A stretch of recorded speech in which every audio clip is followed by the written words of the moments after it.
అందరికీ నమస్కారం. Welcome to the fact. నేను రాజశేఖర్. గత ఎన్నికల్లో వైఎస్ఆర్సీపీ రాష్ట్రంలో ఒక ప్రభంజనాన్ని సృష్టిస్తూ 151 సీట్లతో అధికారంలోకి వచ్చింది. ఈ అధికారంలోకి రావడానికి రాయలసీమ ప్రాంతం బాగా సహకరించింది. 2019 ఎన్నికల్లో రాయలసీమ వ్యాప్తంగా ఉన్నటువంటి 52 సీట్లలో 49 సీట్లను గెలుచుకొని వైఎస్ఆర్సీపీ ఒక రికార్డు సృష్టించింది. అంటే ఉన్నటువంటి సీట్లలో దాదాపు 98% గెలుచుకొని రికార్డు సృష్టించడం ఒక గొప్ప విషయం. ఇక 2014లో వైఎస్ఆర్సీపీ ప్రతిపక్ష హోదాని సంపాదించుకున్నప్పటికీ కూడా రాయలసీమలో మాత్రం ఎక్కువ సీట్లను గెలుచుకుంది. అప్పుడు అధికారంలోకి వచ్చిన తెలుగుదేశం పార్టీ కూడా కేవలం రాయలసీమలో 2వ స్థానానికి పరిమితమైంది. అంటే రాయలసీమలో ఉన్నటువంటి మొత్తం 52 స్థానాల్లో 30 సీట్లు 2014లో వైఎస్ఆర్సీపీ గెలుచుకుంటే మిగిలిన 22 సీట్లను మాత్రమే తెలుగుదేశం పార్టీ గెలుచుకోగలిగింది. గత 2 ఎన్నికల్లో రాయలసీమలో ప్రభంజనం సృష్టించిన, రికార్డు సృష్టించిన వైఎస్ఆర్సీపీకి ఈసారి కూడా అదే స్థాయి ఉంటుందా? ఈ మారు కూడా అలాగే మెజారిటీ సీట్లు గెలుచుకునే అవకాశం ఉందా? తెలుగుదేశం పార్టీని గతంలో ఉన్నట్టుగానే 2వ స్థానానికి పరిమితం చేసేటువంటి అవకాశం ఉందా అంటే విశ్లేషకులు ఏమంటున్నారంటే ఈ మారు ఆ పరిస్థితి ఉండకపోవచ్చు అని అంటున్నారు. అసలు గత 2 ఎన్నికల్లోనూ మెజారిటీ సీట్లను గెలుచుకున్నటువంటి వైసీపీ ఈ మారు గెలుచుకోలేకపోతుంది అనేటువంటి అంచనాలకు కారణం ఏంటి అంటే వైఎస్ఆర్సీపీ ప్రస్తుతం అధికారంలో ఉండటమే అనేటువంటి విశ్లేషణ వినపడుతోంది. అంటే ప్రస్తుతం అధికారంలో ఉన్నటువంటి వైఎస్ఆర్సీపీ నెగటివ్ ఓటు కారణంగా తనకున్నటువంటి ప్రభావాన్ని కోల్పోతుంది అనేటువంటి అభిప్రాయాన్ని చాలామంది వ్యక్తం చేస్తూ ఉన్నారు. 2014 ఎన్నికల్లో వైఎస్ఆర్సీపీ ఓటమి పాలైనప్పటికీ కూడా రాయలసీమలో మాత్రం మెజారిటీ సీట్లను గెలుచుకుంది. ఉదాహరణకు మనకు కడప జిల్లాను తీసుకుంటే కడప జిల్లాలో మొత్తం 10 సీట్లు ఉంటాయి. 10 సీట్లుంటే 2014లో 10 సీట్లకు గాను 9 సీట్లను వైఎస్ఆర్సీపీ గెలుచుకుంది. కేవలం రాజంపేట సీటు మాత్రమే తెలుగుదేశం పార్టీ గెలుచుకోగలిగింది. అలాగే మనము కర్నూలు జిల్లాకు వస్తే కర్నూలు జిల్లాలో మొత్తం 14 సీట్లు ఉంటాయి. ఈ కర్నూలు జిల్లాలో ఉన్నటువంటి మొత్తం 14 సీట్లలో 11 సీట్లు 2014లో వైఎస్ఆర్సీపీ గెలుచుకుంది. కేవలం పత్తికొండ, పనగానపల్లె, ఎమ్మిగనూరు సీట్లు మాత్రమే తెలుగుదేశం పార్టీ గెలుచుకోగలిగింది. ఇక చిత్తూరు జిల్లాకు వస్తే చిత్తూరు జిల్లాలో 2014లో 8 సీట్లను గెలుచుకుంది. అంటే మొత్తం ఉన్నటువంటి 14 సీట్లలో 8 సీట్లు వైఎస్ఆర్సీపీ గెలుచుకొని 6 సీట్లకు మాత్రమే తెలుగుదేశం పార్టీని పరిమితం చేసింది. ఇక అనంతపురం జిల్లాకు వస్తే అనంతపురం జిల్లాలో మాత్రమే తెలుగుదేశం పార్టీ తన పూర్తి స్థాయి సత్తాను చాటగలిగింది 2014 ఎన్నికల్లో. ఇక్కడ మొత్తం 14 సీట్లకు గాను 12 సీట్లు తెలుగుదేశం పార్టీ గెలుచుకుంది. 2 సీట్లకు వైసీపీని పరిమితం చేసింది. ఉరవకొండ విశ్వేశ్వరరెడ్డి, అలాగే కదిరి అత్తార్ చాంద్ బాషా వైఎస్ఆర్సీపీ నుంచి మినహా మిగతా 12 సీట్లన్నింటినీ కూడా తెలుగుదేశం పార్టీ గెలుచుకోగలిగింది. ఇక రాయలసీమలో ఉన్నటువంటి 4 జిల్లాల్లో తెలుగుదేశం పార్టీ 2014 ఎన్నికల్లో అనంతపురం జిల్లాలో మాత్రమే తన సత్తాను పూర్తి స్థాయిలో చాటగలిగింది. మిగతా అన్ని చోట్ల కూడా వైఎస్ఆర్సీపీనే తన మెజారిటీని కనబరిచింది.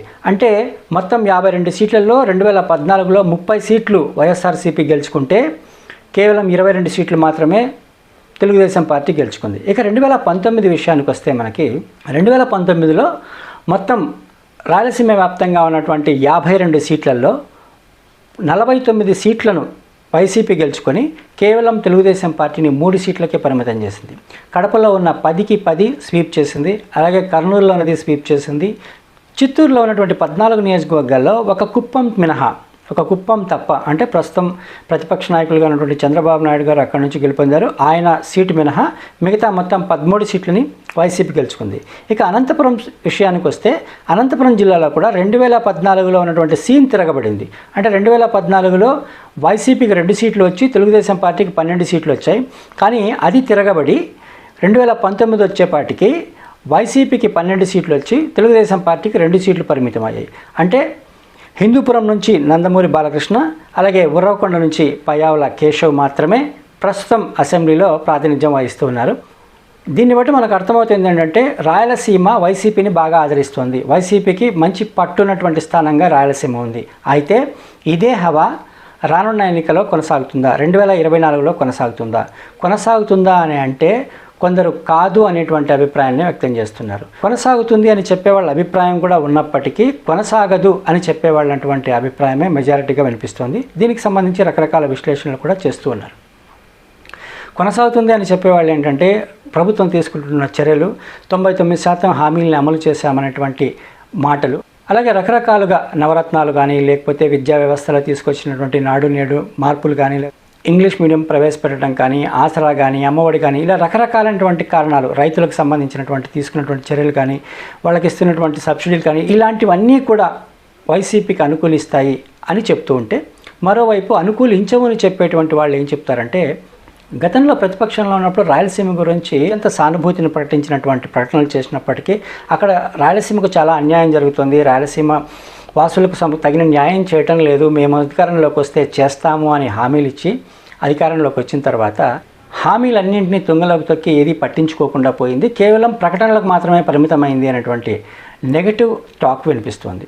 ఇక రాయలసీమకు వస్తే ఉద్యోగాలకు సంబంధించినటువంటి నోటిఫికేషన్లు సక్రమంగా రాలేదని, యువత అంతా నిరుద్యోగులుగా ఎక్కువగా ఉంటున్నారనేటువంటి అభిప్రాయం ఒకటి వినపడుతోంది.